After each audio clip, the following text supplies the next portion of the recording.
পুরীতে জগন্নাথ দেবের দর্শন এবং পুরীর সমুদ্রে স্নান যেমনি একেবারেই বাধ্যতামূলক, তেমনি বাঙালিদের যেটা ছাড়া পুরী ভ্রমণ একেবারেই অসম্পূর্ণ থেকে যায় তা হলো মাছ বাজার থেকে মাছ এনে তা জমিয়ে রান্না করে খাওয়া। আশা করি আপনারাও আমার সঙ্গে একমত হবেন। কি ঠিক বললাম তো? তাহলে চলুন আপনাদের নিয়ে যাই পুরীর স্বর্গদ্বারের কাছে একটি বড় মাছের বাজার বসে। তবে শুধু মাছ কেন, চিকেন, মাটন, মুদিখানার যাবতীয় জিনিস, সবজি পাতি সবই আপনারা এই বাজারে পেয়ে যাবেন। এই মাছের বাজারটা আছে স্বর্গদ্বার থেকে মাত্র 750 মিটার দূরে, আর আমরা যেখানে ছিলাম মানে খুন্তিয়া নিবাস থেকে পায়ে হাঁটা দূরত্ব ওই 200 মিটার মতো দূরত্বে এই বাজারটি বসে।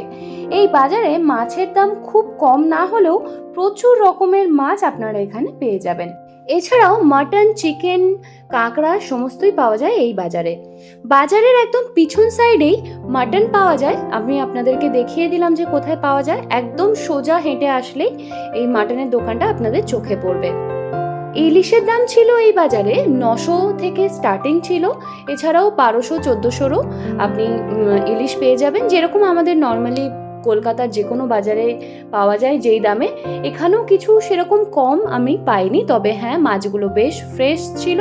তবে এখানে আর একটা কথাও বলে রাখা ভালো, অনেক দোকানেই কিন্তু আমি বেশ পচা পচা মাছও দেখেছি। তাই যখন মাছ কিনবেন খুব ভালো করে দেখে কিনবেন। যদিও যেই দোকানগুলোতে মাছের কোয়ালিটি ভালো ছিল না সেখানে দামও ছিল অনেক কম, তাই দাম দেখে নয় জিনিস দেখে জিনিস কেনাটাই ভালো। এই বাজারের আরও একটি সুবিধা হলো যে আপনি যেই মাছই নেন না কেন, চিংড়ি নেন, কাঁকড়া নেন বা যেই মাছই হোক না কেন, সেটা কিন্তু এই পিছনের সাইডে বসে এরা কেটে দেয়। যদিও এই মাছ কেটে দেওয়ার জন্য আপনাকে এক্সট্রা টাকা এদেরকে দিতে হবে। কেজিতে 30 থেকে 50 টাকা পর্যন্ত এরা মাছ কাটার জন্য চাইতে পারে। যেমন আমি 1 কিলো 700 গ্রামের মতো মাছ কিনেছিলাম, মাছ কাটতে দাম নিয়েছিল 80 টাকা।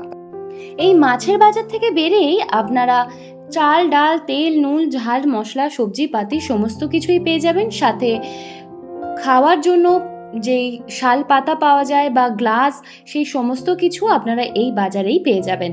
এছাড়াও যদি সকালবেলা বাজার করতে করতে খিদেও পেয়ে যায়, সেক্ষেত্রেও ব্রেকফাস্টের জন্য পেটাই পরোটা, কচুরি সমস্ত এই বাজারেই আপনারা পেয়ে যাবেন।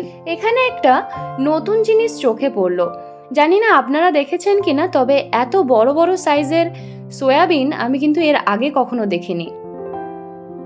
চলুন তাহলে এবারে দেখাই যে এই বাজারটা কোথায় আছে, এই বাজারের লোকেশনটা বা এখানে ল্যান্ডমার্ক আপনাদেরকে ভালো করে বুঝিয়ে দিই, যাতে আপনাদের এই বাজারে পৌঁছাতে কোনো অসুবিধা না হয়। আপনাদের কাছে এই বাজারটা ছাড়াও যদি অন্য কোনো বাজারের সন্ধান থাকে তাহলে অবশ্যই আমাকে কমেন্টে জানাবেন। এই বাজারের মেন ল্যান্ডমার্ক বলতে পারেন আমন্ত্রণ লজ বা এই dream connect hotel. Dream connect হোটেলের পাশেই আছে নৃসিংহ দত্তবাড়ি। ম্যাপে সার্চ করলে অনায়াসেই আপনারা এই লোকেশনে পৌঁছে যেতে পারবেন। আজকের ভিডিওটা তাহলে এখানেই শেষ করছি। ভিডিওটি ভালো লাগলে অবশ্যই একটা লাইক করে দেবেন, সাবস্ক্রাইব করে পাশে থাকবেন। ধন্যবাদ।